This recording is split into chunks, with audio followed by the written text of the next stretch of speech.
Well, a good Tuesday morning to you, Central Georgia. Thanks for tuning in here for a look at your extended forecast. So we're going to go over what's in store for rain chances for the rest of the day. You probably walked out the door and saw your fair share of showers, maybe even some lower end thunderstorms. But we'll talk about the setup that we do have and how that's going to continue as we head into the second half of the work week and all the way into your weekend forecasts. So first things first, let's start out with your satellite and radar picture. And you can see a couple of hours ago, it was quite messy with a good amount of widespread rain. All that does remain here in central Georgia is going to be mainly just some light sprinkle showers across Wheeler County, maybe portions of very East Lawrence County, Treutlen County, Montgomery County, and this cluster continues to move off towards the east. Emmanuel County seeing some pretty widespread sprinkles, maybe a few still trying to linger in Johnson County. But then behind this, you do see plenty of cloud cover, and as we continue to look off into the west, we are getting some areas of clearing, so some peaks of sunshine look to be in order as we head into the late morning and early afternoon hours. That could warm up our surface a little bit, and as we go into this afternoon, it's going to contribute to more scattered showers and still some storm potential, but it's going to be more reminiscent of what we typically see during the summertime months when we're hot and we're humid and we get showers and storms that flare up virtually out of nowhere. So taking a look at your headlines, afternoon and evening rain, that's the main timing that we are looking for anything of the way of rain. Some of it could, of course, linger into the overnight and early morning hours like we did see this morning. A few storms, they still remain in the cards, even a stronger or a severe storm.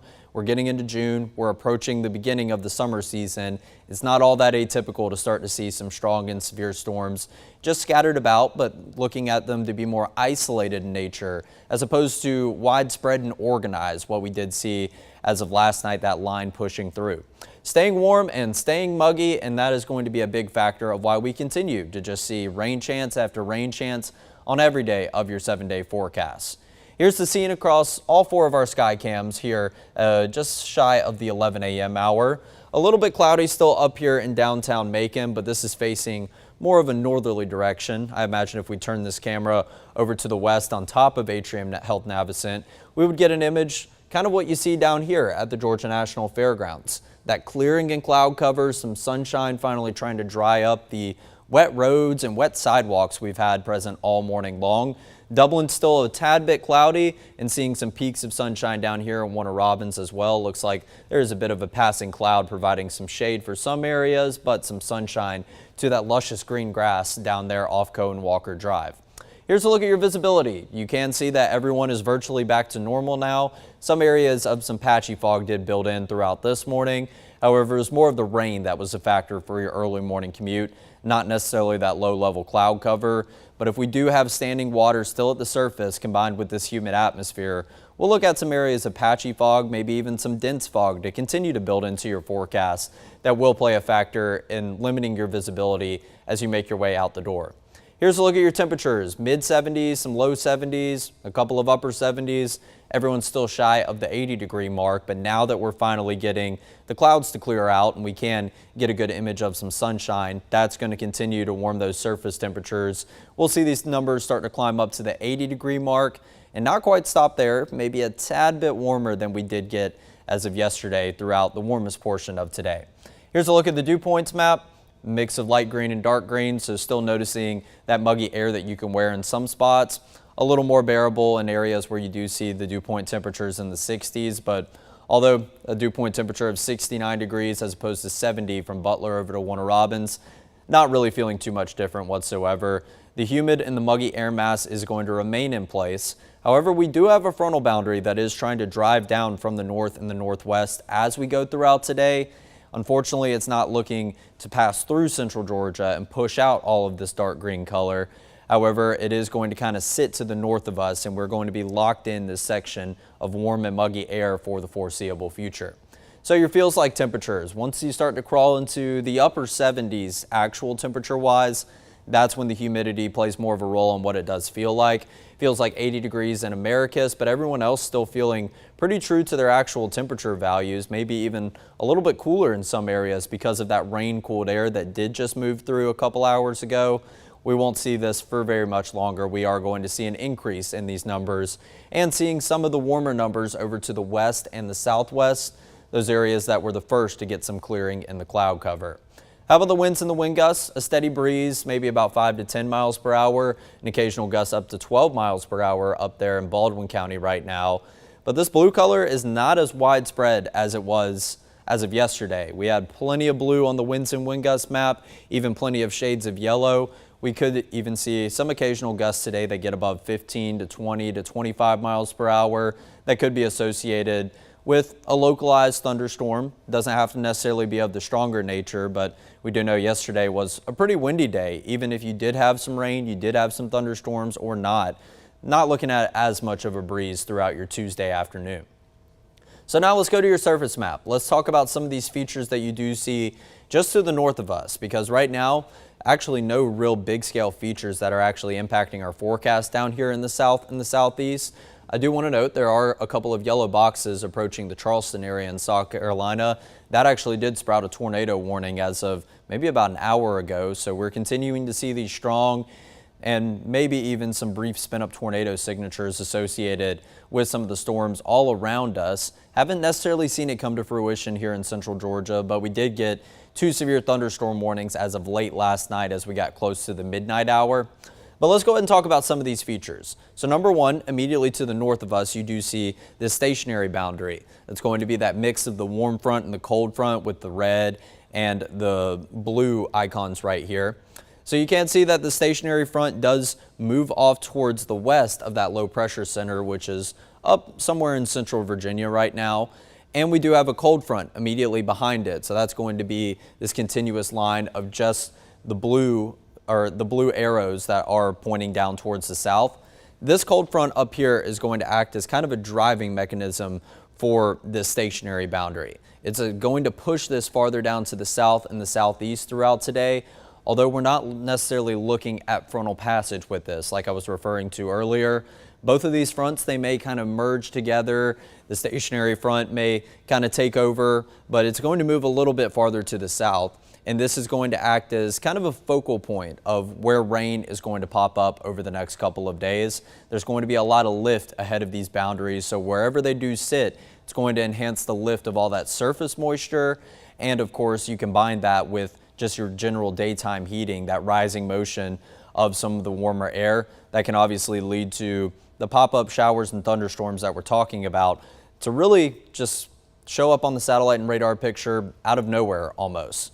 So whichever one of these does decide to kind of take over, it could be this backside one, it could be this initial stationary boundary, doesn't really matter because one of them is going to sit to the north of us over the next couple of days, and areas down towards the south of these stationary boundaries are still locked in that warm and humid air that I was talking about. So we'll still see our fair share of scattered weather in the form of showers and storms, maybe not necessarily as strong or severe as areas that are along this actual frontal boundary, but where this frontal boundary does kind of park itself is still a little bit up in the air. It could be to the north of us. We've seen some areas show that it's going to park itself right over central Georgia.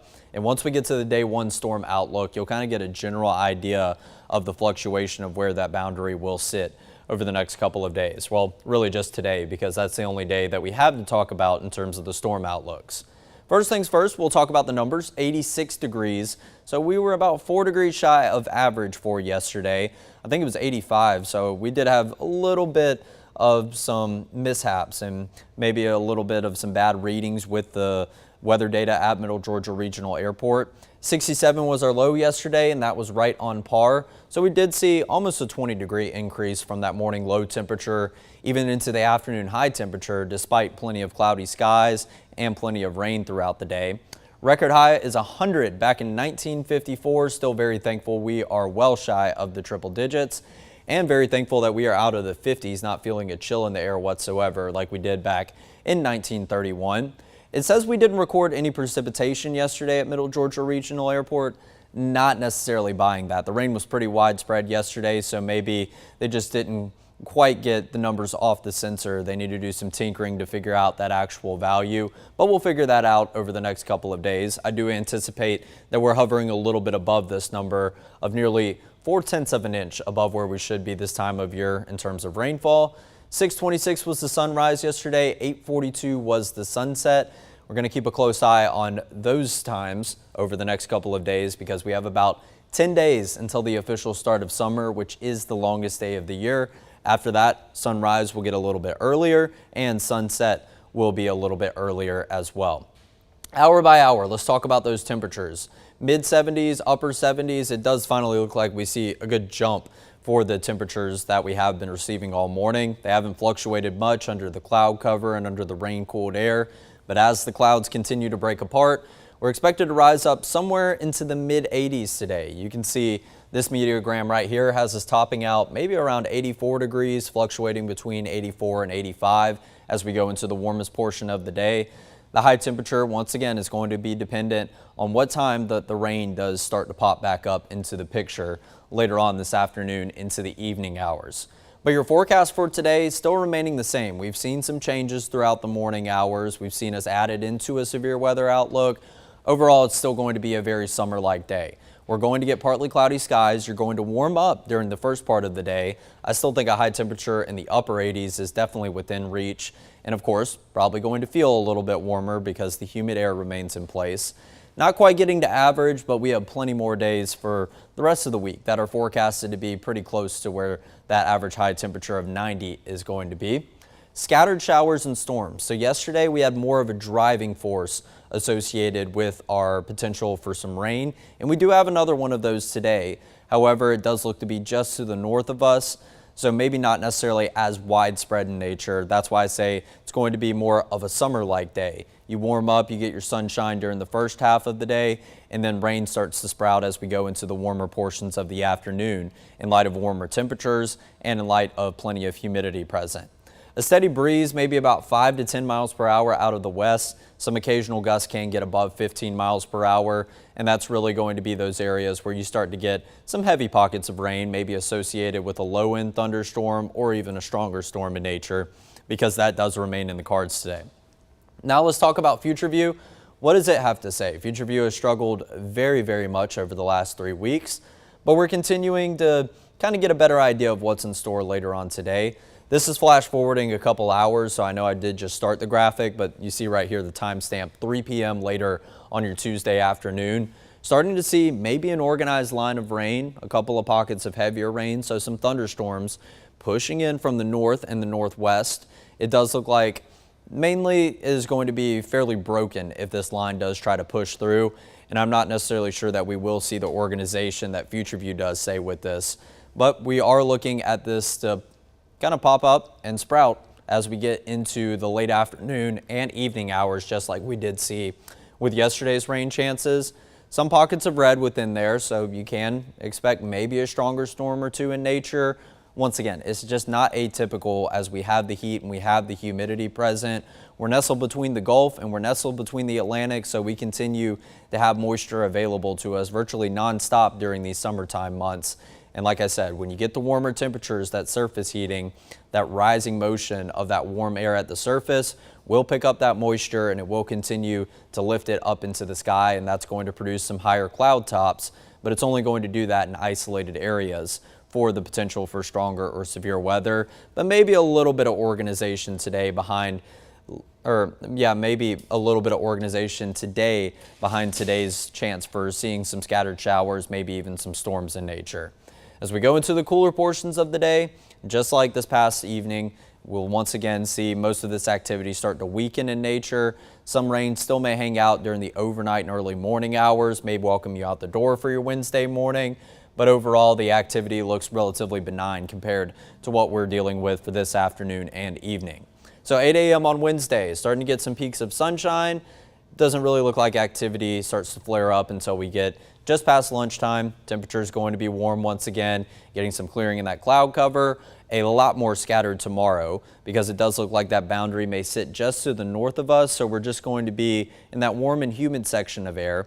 So the rain is going to be very scattered. It's all going to depend on how warm your temperatures get in localized areas, how much moisture content you have in those localized areas. And if you have the perfect ingredients, well, that's going to continue to sprout scattered rain all throughout the day. Some of it could become a little bit more intense in nature. You see 8 p.m. here on Wednesday, maybe a couple of pockets of some stronger weather. And then going into the nighttime hours, rinse and repeat, starting to fizzle out and de-intensify, starting out Thursday morning nice and dry. And then Thursday afternoon, all of these bubbles start to pop back up just past lunchtime, continue about the afternoon hours into the evening hours. But once we go past sunset, it doesn't really have too much to work with going into the overnight hours when the temperatures are starting to cool and all of that activity does weaken in nature. So let's talk about our day one storm outlook. Haven't talked about it this morning, and if you did catch me during the morning show and now you're watching this stream, you're probably wondering, what am I referring to with the day one storm outlook? I was rejoicing earlier this morning because it did end our streak of no severe weather outlooks for today because finally we were excluded from a risk. Well, as of 8 a.m., they decided to pop us in a level 1 out of 5 risk just to cover the bases in case any of our storms popped up a strong or a severe tag later on this afternoon. The potential threats we're looking at: gusty winds, large hail. Once again, it's kind of those summertime storms that we are pretty used to seeing just about each and every day. And I know it's been a while since we were really in that summertime pattern. Also, I think kind of the reasoning for this is because we have a little bit of driving motion, a little bit of organization as those boundaries do try to creep closer and closer to us. So maybe a little bit of a helping hand in terms of a lifting force associated with some of those boundaries, depending on how far they do sag farther to the south. But I do want to drag this back actually a little bit because I said we would talk about this. You can see kind of the general shape of this. So those frontal boundaries to the north of us, it's looking like the SPC thinks that they're going to push well down into the deep south and the southeast. So this boundary could kind of just be draped along the north side of this level 1 shaded area, maybe just slightly into it. But you can see this shape going back all the way over to Texas and up the Atlantic coast, covering South Carolina, North Carolina, up into areas of coastal Virginia, getting up into Maryland. So it does look like this frontal boundary sits pretty close to our neck of the woods, and it's going to be kind of a sufficient ingredient for some lift to maybe enhance some showers into more so some storms. This is far from a guarantee that we see anything in the way of severe weather throughout today. Just be on the guard for any possible warnings that you may receive and continue about your daily activities. This is going to become the normal as we go throughout the next couple of weeks. We'll probably have 20, 30, or 10% chances of rain just about each and every day unless we really dry out and we get a day's relief from that very muggy air that you can wear. So go ahead and get used to this, but there is a little bit of a helping hand, like I mentioned, with that lifting mechanism today. That's why we are included in a level 1 out of 5 risk. But once we get into the typical summertime swing of things, where it's just going to pop up off the heat of the day and the humidity that we have present, we won't be included in these level risk whatsoever each and every day. So we could settle into more of that pattern throughout tomorrow because we don't find ourselves in any sort of risk here in central Georgia on the day 2 storm outlook. We were hoping that the count would end at 4 days straight, but unfortunately we extended the streak to 5 days in a row with a severe weather risk for central Georgia. Thankfully, it's only a level 1 as opposed to all the level 2s of the past couple of days, but I think the streak will end at 5, given that we do not see any kind of upgrade for the day 2 storm outlook, and it does look more and more like we're settling into more of a summertime pattern, the heat of the day, the pop-up showers and storms. And this idea is reciprocated for day 3 as we extend it out into Thursday. No level risk whatsoever in central Georgia, in the state of Georgia, and in any of our neighboring states. The only one we saw was just a flash of a level 1 over in Texas for your Thursday. So let's talk about that humidity. This is going to be a good indication of where those frontal boundaries do sit that we were talking about. Going through today, it doesn't quite look like they've made their way well down to the south. We still see the patchy areas of dark green. We still see the light green that is present virtually all over the state. But as we go overnight, you can see a little bit of that no color area try to push into central Georgia. Still looks like we're going to remain pretty well south of whatever boundary. I think that this kind of top edge of the dark green is going to be a good indication, maybe as far as south that the boundary does try to push. So we're going to be just to the south of it and still going to have sufficient lift that is a little bit to the north of us. And we may see some storms come in from the north and the northwest, and that's going to be kind of because the front is still continuing to push anything that is ahead of it, anything that it is lifting up. Kind of think of it as a shopping cart that you are putting away in the parking lot at Publix. When you push that shopping cart, it continues to roll for a little bit, even though you have stopped and you are at a dead stop. So as that front pushes down, it may hit a dead stop, but the motion of some of those storms are still going to sag down into central Georgia for a little bit until they lose all of their force behind it, like your shopping cart would. It eventually does stop if you continue to roll it into a parking lot like that. So we do see this sector of very muggy air remaining present. It fluctuates a little bit between day and night, but overall it does look like we're still dealing with mostly that dark green color, unfortunately. So not only is the humidity going to be here to sprout afternoon rain chances, it's also going to do a number in terms of our feels like temperatures. So let's go over that for just a little bit. Your afternoon highs, upper 80s, around 90 degrees for the next 5 days. Not all atypical for what our average high temperature is this time of year, because you see that 90 up there in the top right of the screen. We definitely do see our fair share of some temperatures that are a lot warmer than this time of year. However, these are the actual numbers. When you factor in, yes, the humidity day by day, and like I said, we'll see some fluctuation according to the time of day, but it does look like virtually still going to deal with the humid air all throughout the next couple of days into the weekend. And that pattern does continue into next week. So when you factor in the humidity with those temperatures, we could feel like the low 90s throughout today. Thankfully, none of these areas over to the west of us or kind of southwest. We may see some of that dark red color try to creep in. So some 93s, 94s, not out of the realm of possibility. Going into tomorrow afternoon, steady uptick in those numbers, maybe feeling like 93 or 94 in nature before the rain does get going and provides you with some of that rain cooled air. And then a step or two farther as we go into Thursday afternoon, feeling like the mid 90s here in central Georgia. So going to be warm, going to be humid in those periods where you're not receiving any rain whatsoever. Be sure that you are staying hydrated, packing the sunglasses, wearing some sunscreen if you're going out golfing or you're spending extended periods of time outside. This is going to definitely have its summer feel, and it's about time we kind of got that summer feel in the air, with it being the month of June now, actually almost halfway through June. No relief is in sight, just flashing you through the long-range models once again to show you that greens and blues are going to be scattered not only here in Georgia, but all across this deep south, all across the Mississippi River Valley, getting into the Ohio River Valley, up along the mid-Atlantic coast. It is just going to be a messy scene for the next couple of days as we go throughout the weekend. Afternoon to evening and night time frame, that second half of each day is going to typically be when you start to see your fair share of scattered rain chances in the form of showers and storms. And that continues on into Monday.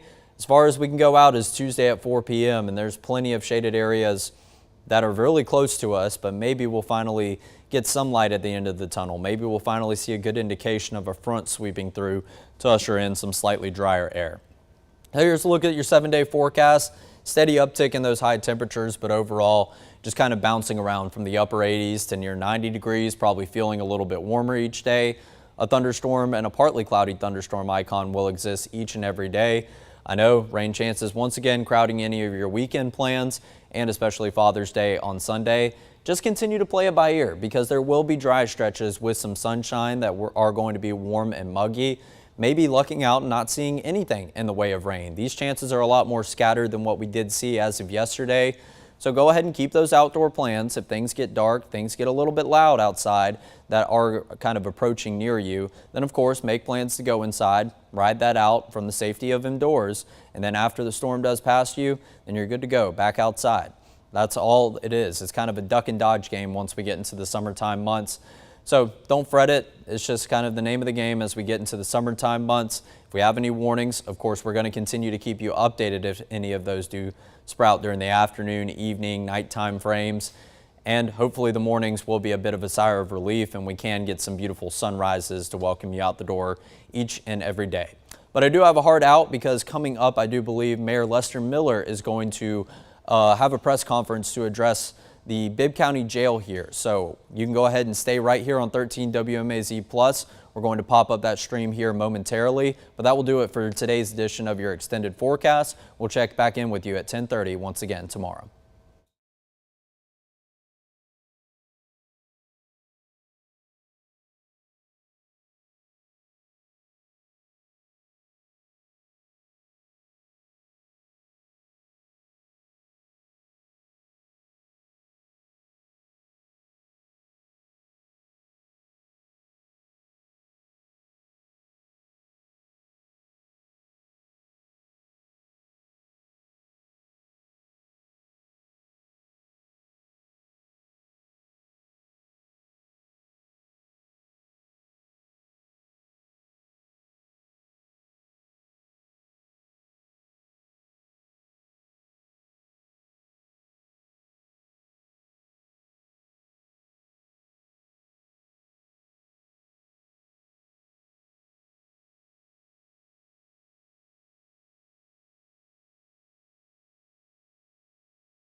Alrighty, good morning everyone. My name is Carmen Brown. Thank you for joining us here today on the 13 WMAZ Plus stream. I'm currently at the Macon Bibb County Commission Chambers, where in just a few minutes we'll hear from Mayor Lester Miller, who's going to be addressing initiatives aimed at sweeping justice reforms here in the county, personally regarding the Law Enforcement Center.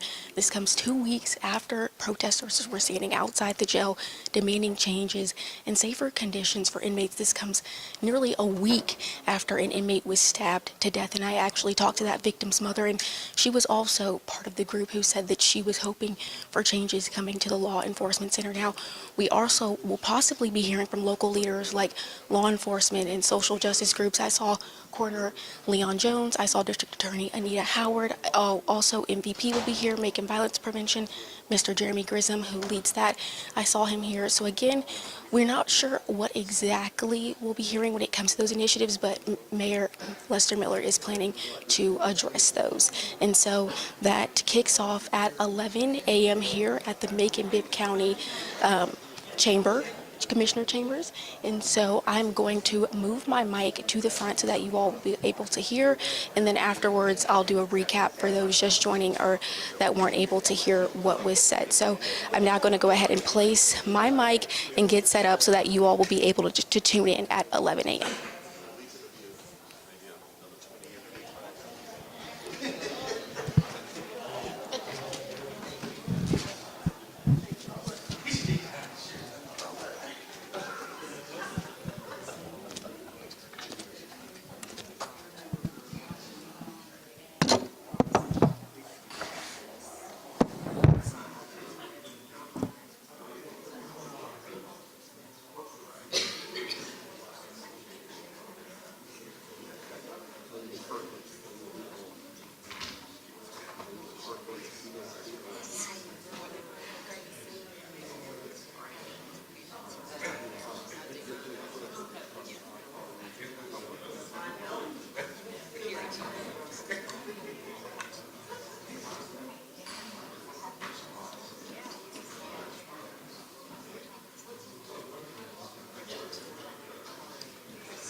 I'm not very technical.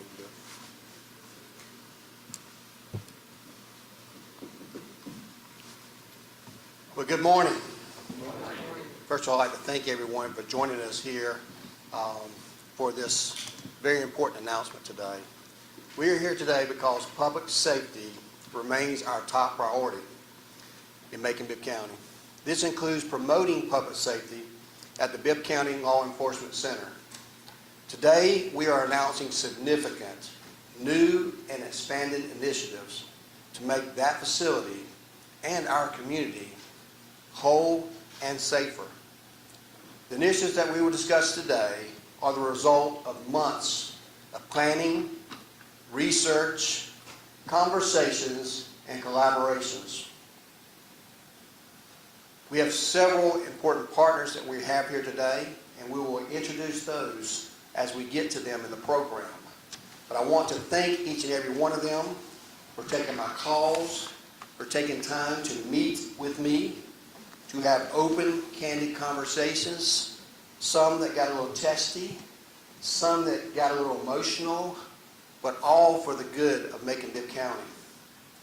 I know these requests often came on the weekend, sometimes in the evening, late at night, but not a single person ever complained about the work. Thank you for your commitment to this process. As we will discuss a little bit later on, each of you will be an integral part of the success, the transformative work we're about to take together. Today does mark an important major milestone in our long-term plan to make our community safer, smarter, and more just for everyone.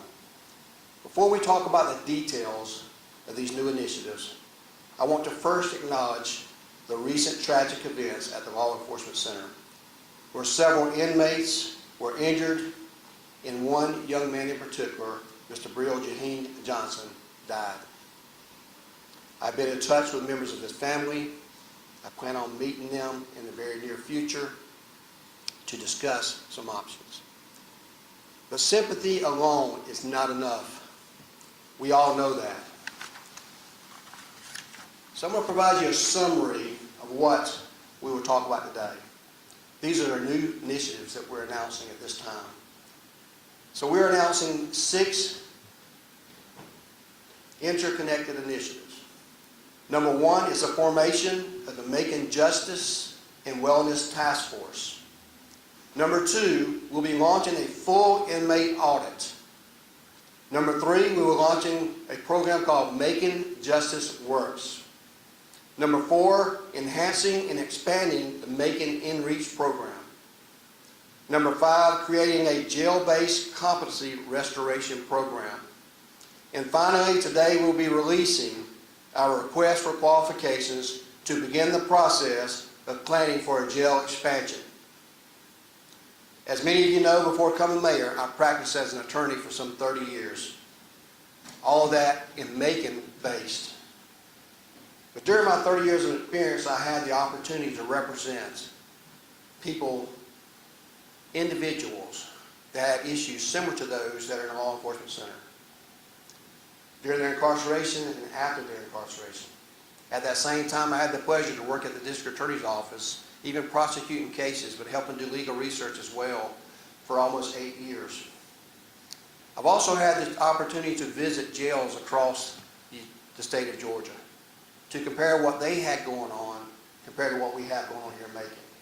Had an opportunity to look at their systems and practice law there to know what they do right and we can do better. That is part of the personal experience that I bring to this table, not as your mayor, but as someone who has practiced the law, who has been on both sides of the equation, someone who has been there with the victim, been there with the person who committed the crime, to learn all the intricacies of what we're doing here today. That's how I know that facilities, while they are important, our work must be more comprehensive. And I can assure you it will be. So where do we begin as we work to make our community safer and the LAC safer? We begin with what we know has worked. These programs fall underneath the nationally recognized Macon Violence Prevention Program because they are indeed designed to prevent violent crime. Macon Violent Prevention has already helped reduce the homicides in Macon-Bibb County since 2021 by 45%. It's also received accolades like the Visionary City Award for the state of Georgia and the national recognition for the community justice.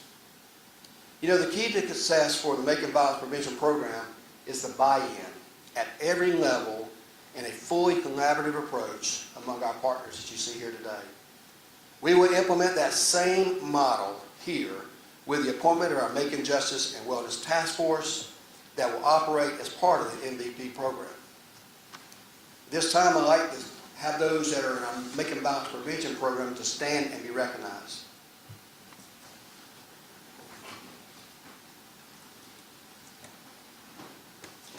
Thank you all for being here today. Thank you for the work that you've done in the past, but more importantly, thank you for the work that you're about to do in the future. Now, before we talk about each specific initiative, it is important to take a moment to acknowledge the values that will guide our work together. This is something that I believe that we all share. First, we will always make safety our top priority for all involved. Let me be clear. None of these initiatives are a get-out-of-jail card free for violent offenders. If you commit a violent crime in Macon-Bibb County, you will be sent to jail, you will stay in jail. We have our district attorney here today that will make that happen, and we have our sheriff that will make that happen, as well as our judges. These programs mainly charge or target nonviolent offenders. This is not being soft on crime. This is being smart on crime. Second, we must eliminate a two-tier justice system where individuals who can afford it are at home, while those that cannot are in jail. One way we can do this is an ankle monitor that those who cannot afford it could get out of jail. Today, we are leveling that playing field by absorbing the cost of community monitoring for nonviolent offenders. It's a smart thing to do. It's a fiscally responsible thing to do. It is something that we have to do. Third, we will be accountable. A lot of people use that word all the time and don't know the meaning of it. We will be accountable. We will implement only evidence-based programs that show promise in other communities. Our implementation will monitor and evaluate how they're working here on an ongoing basis. And fourth, we must be fiscally responsible, and we will be. We estimate the initiatives we are discussing today will result in a savings of over $2.5 million per year to Macon-Bibb County taxpayers, while at the same time creating better outcomes for individuals who would otherwise be incarcerated. So this time I'll go through each of these initiatives. As you all know, I've never been one to do things halfway. The initiatives here we describe today are very bold, evidence-based programs that have worked in other communities, and I see no reason they cannot work in our community. So first of all, we're going to talk about the Macon Justice and Wellness Task Force. The success of these initiatives will depend on the commitment of elected officials and community leaders whose work naturally intersects with activities of this and related programs. Following the successful MVP collaborative model, a Macon Justice and Wellness Task Force will be appointed to address improving outcomes for both the community and for individuals who are incarcerated or who are eligible to be incarcerated at the Bibb County Law Enforcement Center. The task force will be ongoing. They will interface regularly with the MVP multidisciplinary team. Here are some of the activities of the task force, but they're not limited to just what I'm saying today. In just a moment, we'll recognize those on the task force, and I'll ask them to join me at the podium. One of the first things the task force will be doing is researching the effective, evidence-based programs that may benefit Macon-Bibb County. Second, they will be recommending programs based on that research. And third, they will help track and evaluate the effectiveness of the programs. Fourth, they will provide periodic reports to the Macon Violent Prevention Program multidisciplinary team. So at this time, I'd ask the task force to join me here at the podium as I introduce their titles and recognize them. Of course, as mayor, I will be on that task force, and if I cannot serve on that task force, I will do a designee. And for each of these positions, I'll name the position as well as let you know that each one of them, from time to time, may have a designee. Let's start out with our Macon Bibb County Sheriff's Department. Today we have Mr. Patterson be with us today. Thank you for coming up here. Macon Judicial Circuit District Attorney Anita Howard. Macon Bibb County Solicitor Becca Grice. Our Macon Bibb County Public Defender Rick Waller. Chief Judge of Superior Court, Macon Judicial Circuit, and their representative. They're actually sitting on the bench as we do dispersing judgment. And I spoke with Judge Ramey just a few moments ago. They'll have a representative here. We have our Clinical Director, River Edge Behavioral Health, as well as Mr. Cass Hatcher, who's here today, if you don't mind coming up here. Our Macon Violence Prevention Coordinator, Mr. Jeremy Grissom. Our Macon Bibb County Probate Judge, Ms. Sarah Harris. We will also have an inmate representative that this task force will select to make sure that our inmates are properly represented on this task force. And we have someone from the reentry programs and organizations that will be part of this task force as well, because we know that a lot of these folks need help re-entering back into our community, especially our jobs, and additional community partners and stakeholders as needed. Several of you on this room will be called upon from time to time for your expertise to add to this program. So as we begin to discuss these individual items that we talked about this morning, I want to talk a little bit about this inmate audit. Before we can solve problems, we need a full understanding of the current status of those that are incarcerated in the LEC. It just makes sense, right? After we review lists, we see how many people in there for certain types of crimes, whether or not they have probation holds on them, whether or not they have bonds that they cannot reach, or whether or not they're waiting on treatment or to get evaluated. And those are some of the things that we have to evaluate. I'm very excited to learn already just over the last several days, many of these people behind me have already begun that process. We believe that we can accomplish this complete inmate audit in the next 30 days. So think about this. What if I told you that we can safely transition approximately 150 nonviolent offenders to community supervision with ankle monitors, allowing 150 people to opportunity to support themselves and their families by working? We can do that. And then by doing so, we can free up the law enforcement center, and taxpayers will save approximately $2.5 million per year and have a better staff to inmate ratio. We can do that, and yes, we will do that. The safety and effectiveness of the program is backed by research and experience of communities where similar programs are in place. For example, the National Institute of Justice study on a similar program in Florida showed 31% reduction in recidivism by instituting this program. A 2020 analysis published in the Journal of Criminal Justice found electronic monitoring significantly reduces reoffending. A U.S. Senate Judicial Committee Subcommittee on Criminal Justice and Counterterrorism shows studies that listen to this number, less than 1% of those confined at home under the CARES Act reoffended. Perhaps more importantly, our partners who work with these individuals every day, these judges, these prosecutors, these public defenders, the sheriff fully support this program, and that's important. We can do this, and we can do it safely while providing support needed to the individuals successfully completing this program. What are some key components of the program? Number one, the electronic monitoring. To me personally, as a citizen of Macon Bibb County, I want the folks to have an opportunity to work to be able to work. And I want everyone to have an equal opportunity to have gainful employment. And I don't want someone sitting in a jail because they cannot make a low bond, while someone who has the ability to work or the funds to do that is allowed to stay out. Mandatory employment if physically able to work in structured programs. So if someone is released from from the LEC on an ankle monitoring, if they're able to work, we're going to require that they work. That's why we're looking at programs like Mr. Roger Jackson, Mr. Jackson is right here. His adult readiness program that's shown to be very successful in training people with skills and linking them up to jobs. That's why we have good organizations like the 100 Black Men that I know is going to be a valid partner that can help us find these young men and women jobs.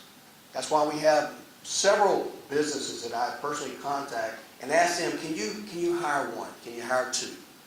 We'll make sure they go through the same progress, but we do not want the fact that they have an ankle monitor or the fact that they have made a bad mistake in the past lose their ability to have gainful employment. Representatives of River Edge will also be helping for those that can't work, that may have some type of disability that requires some outpatient treatment. And from speaking to the Commissioner at the State, the Georgia Department, as well as from Cass and his staff there, we're satisfied that not only his business can do that, but others can participate as well, to continue to provide that type of wraparound service and case management that many of these folks desperately need. Again, an estimated $2.5 million in savings annually. If you take the cost that it costs each inmate that we have to house, the numbers are all over the place, from $60 to $70 on local level to as much as $120 per inmate per day on the state level, compared to what we pay for electronic monitoring. Macon Bibb County has successfully negotiated with a local monitoring team approved by the sheriff at A1 Monitoring to give us a county discount that we can do to make sure that we can meet those obligations. We can also support jail renovations by reducing the overcrowding that may be at the jail. So this program that we're talking about right now, it begins immediately. And by immediately, I mean this week. We will begin to enroll eligible individuals who would otherwise be incarcerated. We're also talking to our judges, many of which who agree that in certain instances that we can use this tool as an alternative sentencing where they can have the monitor on and never step foot into the jail, but be held to the same standards that someone on probation would be, and also maintain employment or their mental health treatment. Based on an early review of the inmate information, that I fully expect that we can have over a period of time up to 150 people that are eligible for this program, thus reducing the population in the LEC. That's 150 people that have an opportunity to support their families, their kids, not to be in cell blocks with more violent offenders. As a lawyer, I saw way too many times an individual that I represented, perhaps on some small non-violent charge where they made a mistake. And during that period of time, that young man had a job and he was taking care of one or two children, whether it's child support or taking care of them at home. And far too many times he stayed in jail for 60, 90 days and lost his job. And unbeknownst to him, while he was at that jail losing his job, he lost his license because he wasn't paying child support. And then when he got out of jail, guess what happened? He wanted to go back to work, and sometimes he did. But guess what he didn't do? He didn't know about the suspended license, or didn't care about it because he had to support his family. So he chose to do what? That's right, he chose to drive. In my corner, thank you for being here today. He chose to drive anyway because that's what he had to do. That's the decision he had to make. And he ended up going before sometimes our solicitor right here, our DA, and our judge. And guess what? He continued to drive again, and he got another charge. And guess what happens then? Then you start moving up that ladder to something more harmful, to lose your license on a permanent basis or required to have certain issues. These are the things that happen to people that get into that door over there. And we got to prevent those things. And one way to do that is allowing them an opportunity to earn an income to support their families. We have far too many children that go without because they have a father that is in that jail that could be working and is not working because of incidents like this right here. So I've already mentioned several times, and I'll continue to do that, because we have to make sure that all of our community is on board. We have to have something for everyone. And that's why we constantly talk about the financing, because financing is a big part of that as well. The programs, cost savings could be incredible, but my hope is to take that cost savings to reinvest that into some of the needs that we need to provide these services. Again, this will eliminate the cost barrier that I believe creates this two-tier justice system that we sometimes have. We're estimating that includes costs associated with supervisions and wraparound services, and that figure is going to be a realistic figure. Next, I want to talk about the Macon In-Reach program. In addition to moving eligible nonviolent offenders out of the jail, we also want to give those that remain incarcerated the opportunity to succeed when they are released. We know that they're all getting out of jail at some point in time. By the way, this is not a prison, this is a jail, this is a holding facility that we have for people that are going to court. That's the purpose of the Macon In-Reach program. More than 1/3 estimated of LEC inmates need mental health or substance abuse care treatment. River Edge Behavioral Care already provides some of those services. However, our new Justice and Wellness Task Force will research the best practices and make recommendations to enhance and expand this program. This work will begin immediately, and our administration will fully support this work in any way we can. The InReach expands pre-release planning, continuing of care, and connections to housing, treatment, and jobs. That's important. Many of these folks are unhoused, and we have to make sure when they get released they have opportunities and know where they get resources at and where they can stay at so they don't become repeat offenders. So that's a program that already exists in Shell, but we want to make sure that we can do better. And this task force will be taking steps to do that by visiting places that are doing it better. Next, I'll talk about the jail-based competency restoration. This is a rather new law that's passed a couple of years ago that has shown great success in other jurisdictions. I can think of several of those, including Chatham County, that I look forward to visiting in the very near future. But also with our relationships with the state, with relationships that we have on the state boards, this opens up so many doors to share best practices, and also there's funding available for many of these instances. Some of these inmates remain in the LSE for long periods of time, waiting for evaluations to determine whether or not they're competent to stand trial. Some of those, as District Attorney Howard and I have communicated about, not only have they get evaluated, they wait for years to get placed while they stay and linger in our jail. This program will address needs of inmates found incompetent to stand trial, or IST. Reduces costly and slow transfers to state hospital when needed. It brings mental health care to the jail. It's modeled after successful programs that we've discussed, but those include Fulton, Cobb, Chatham, and even Dodge counties. The Justice and Wellness Task Force will research these best practices and make recommendations for this program.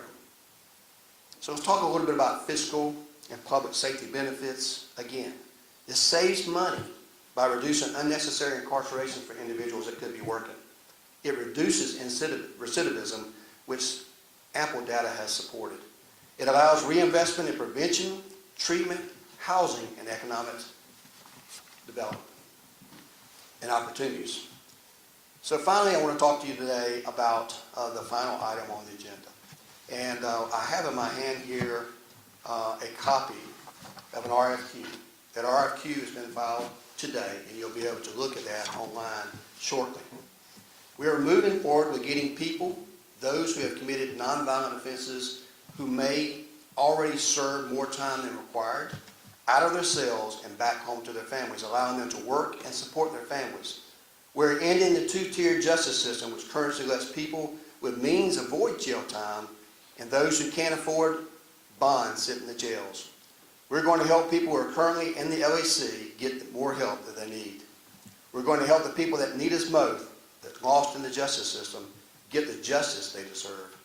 And while all that is happening, we'll be working on the LAC itself. Later today, as a matter of fact, it should be right now, a request for qualifications will be issued for companies to bid on the expansion and upgrades of the Law Enforcement Center. We took our tour several weeks ago with the sheriff and his team, as well as our commissioners, to see the conditions for ourselves and to really drive home what we've been discussing. That's a new facility expansion that's going to be part of the solution. But we needed to do something about facility expanding and space and making significant upgrades. This RFQ is the first step. We'll have information within the next couple of weeks of those who are qualified to participate. And then the next phase of that will be an RFP process whereby architectural design and the cost estimates will be done so it can be presented to the commission. So in closing, I want to tell you that there's no question that these initiatives can be and will be successful. They must be successful, and I'm confident that because I'm confident in this team standing behind me and this team that's in this audience today. I also like to inform the media that I am open to take questions live as soon as this press conference is over, and I'll be happy to take questions one-on-one from those involved regarding these issues. We have to move forward on the same basic premise, one idea that be a whole new way of looking at justice of Macon Bibb. Justice isn't just about who we lock up, it's about who we help and how we invest in our lasting public safety. We have done it this way before with our Macon Violence Prevention Program. We'll do it again, and the results will be the same. This is a bold move for sure, but Macon Bibb County is a very bold community. So I thank you for being here today. I look forward to working with each and every one of those on this task force, our Macon Violence Prevention Program, and those of you sitting at home that know that public safety continues to be our top priority. So at this time, I'll allow our task force members to sit down or go back to their jobs if they need to be, because I know they have very busy schedules, and I'll answer questions from the media at this time about this program or about things at the jail. So we'll go ahead and begin that now. Thank you, guys.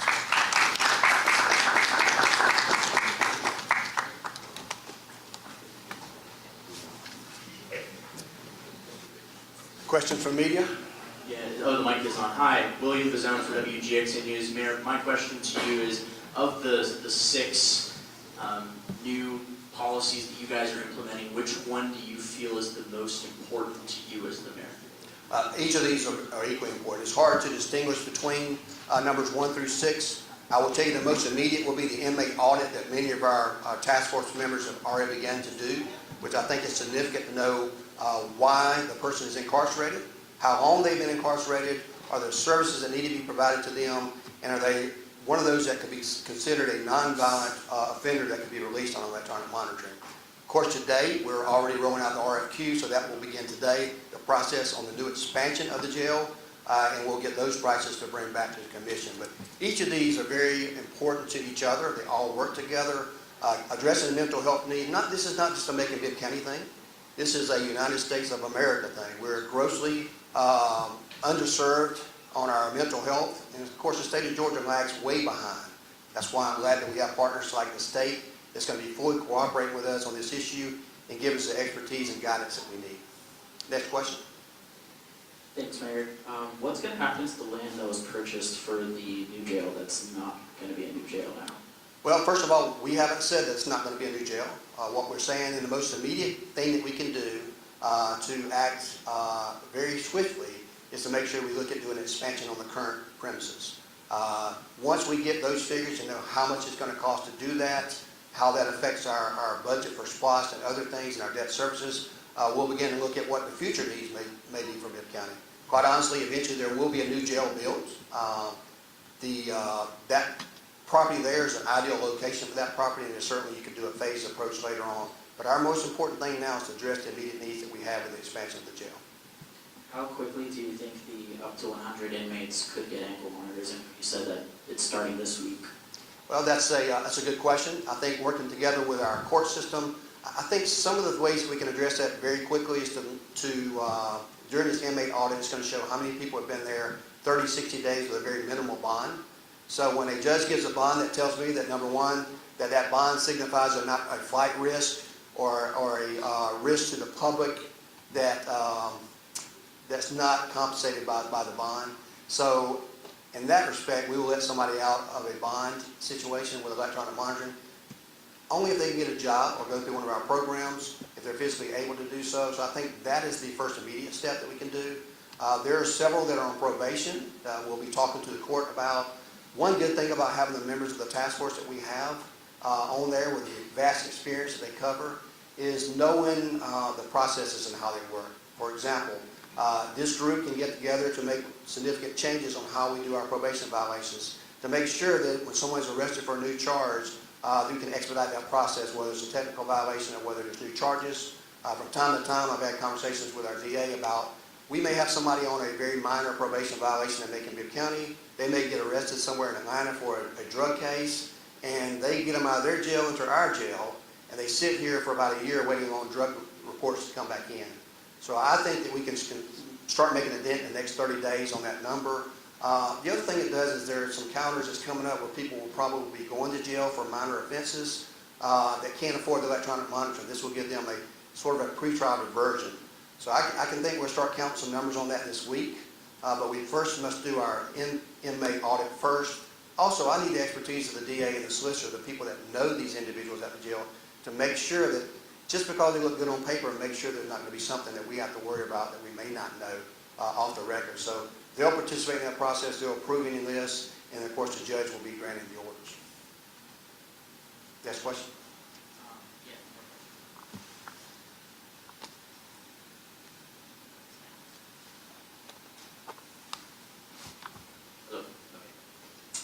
With the savings that'll, I guess, taxpayers will save with cutting costs, decreasing inmates in jail, are the prices for the ankle monitors also going to go down?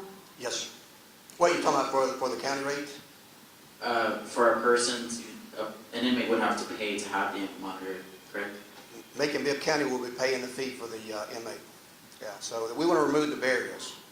If you can afford making the great salary you do at your employment right now, you can afford that, $10 a day and a $150 registration fee, then you could be out to jail, right? And the next guy that doesn't make quite as much as you next door can't afford that fee. He may be in jail for the same crime.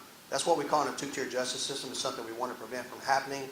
Both of them come with the pros and cons, but Macon Bibb County will be absorbing that fee for the inmates that qualify for this on the condition that they get a job or they go to their treatment, and that's something that will be monitored.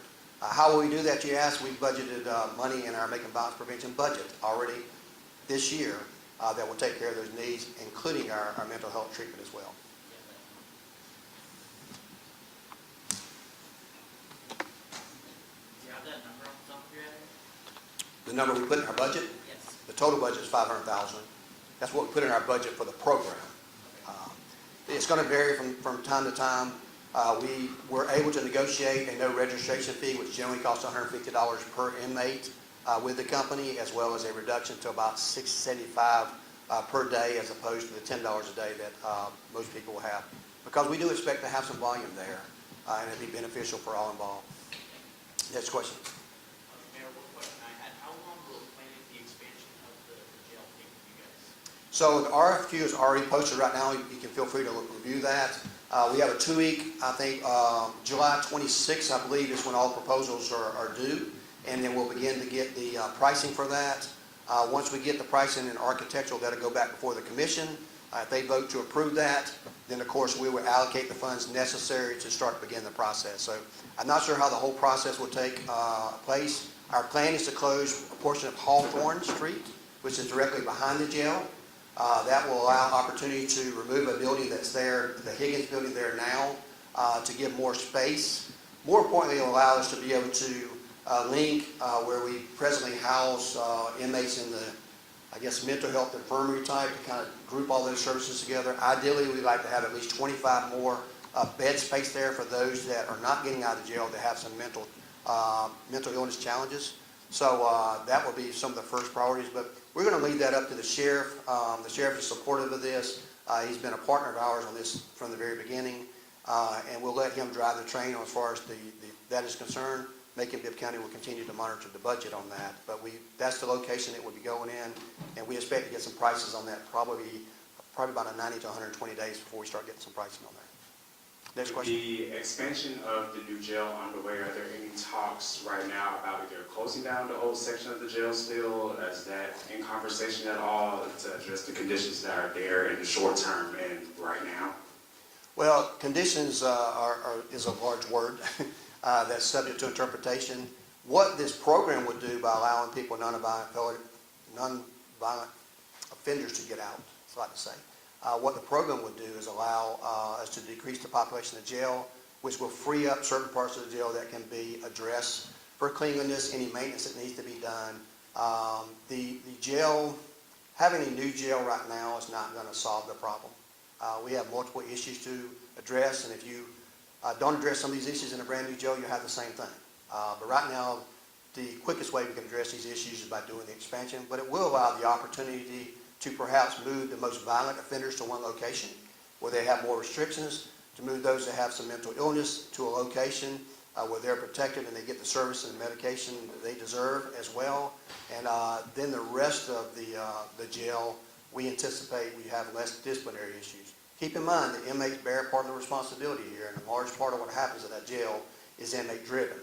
This is not a chance to throw blame at anybody, because we all share the responsibility to making sure that our community does what it needs to do to address those issues, and that's why this team has come together to do that. We're not placing blame on anybody. We recognize that we have a situation that began during COVID, but as a team, we need to step up and do what we need to do, and we plan on doing that beginning today. Mayor, another question I had is, you mentioned being representative. Oh, sorry, there's the mic. There we go. Okay, so I know you had mentioned that there was going to be an inmate representative on one of the task force. How is that determined? Are you choosing a current inmate? Are you choosing like a previous inmate? Or will they be compensated for this? Can you just talk a little more about that? Well, we need to have an inmate representative there, whether it's a current inmate, family member, or one that has been in the system before multiple times that had various experiences with that. I'm going to rely on the task force that we have to help navigate that process with myself. They're very familiar with that. I'm very familiar with people that either are victims or people that have inmate issues there because they contact me on a regular basis as well. But I think this, I can't just tell you who we're going to put on there, and sometimes it may change, right? The issues may change.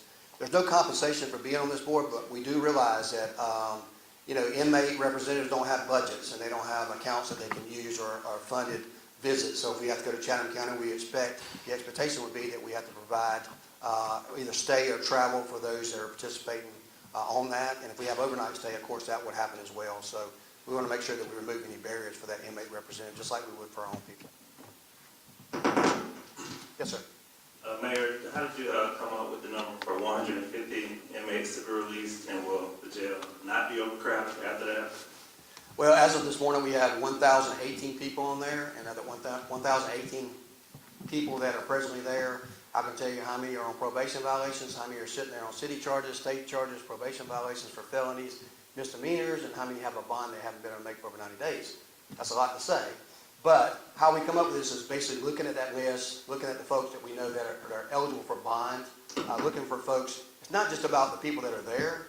We don't want to replace them with someone else, right? We don't want to remove people out this week and then replace them with other people that are nonviolent. So this gives an opportunity for a pretrial diversion, especially for something like a state court where somebody has to go there for a period of 15 to 30 days. They can allow to be on electronic monitoring and stay out of work and never step foot in the jail. So the 150 is a reasonable expectation based on our initial audit of the different charges that people have there. Again, I'm going to rely on the DA, the solicitor, the people that know these inmates best, and the public defender to know who we can take a chance on releasing out or not. Ultimately, it's going to be the judge that signs off on this.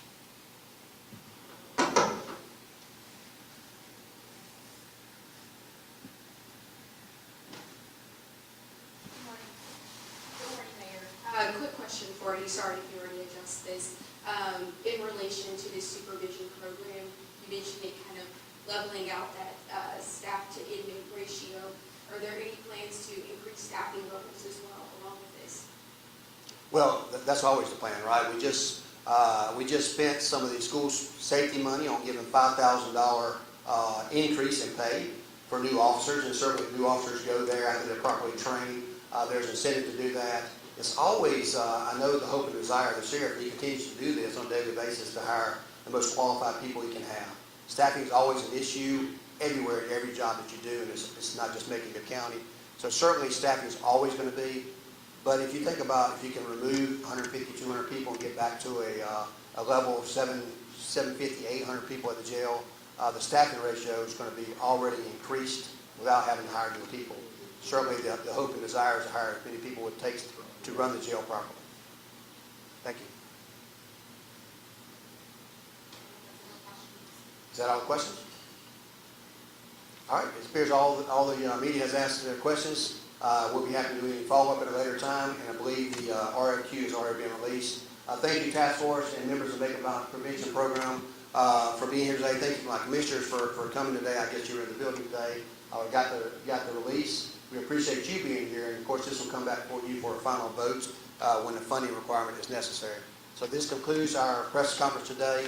Also, there will be a sheet handed out to the media right now. You'll have I think a 2-page or a front and back sheet of what we discussed today and a little bit more information about the initiatives that we have. So this concludes our press conference. Thank you very much.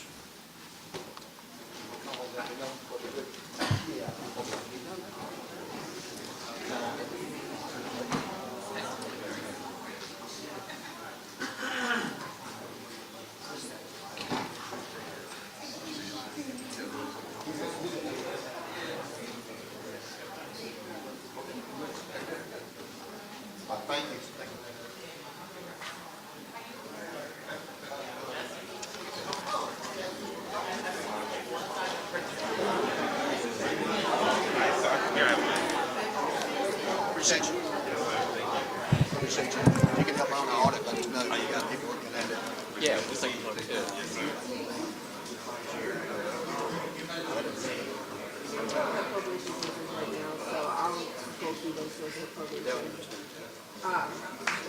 But we're also, some of them are, like you said, out of town and stuff, so we need Those are the access report I'm bringing back. to get those out. They don't, and I've talked to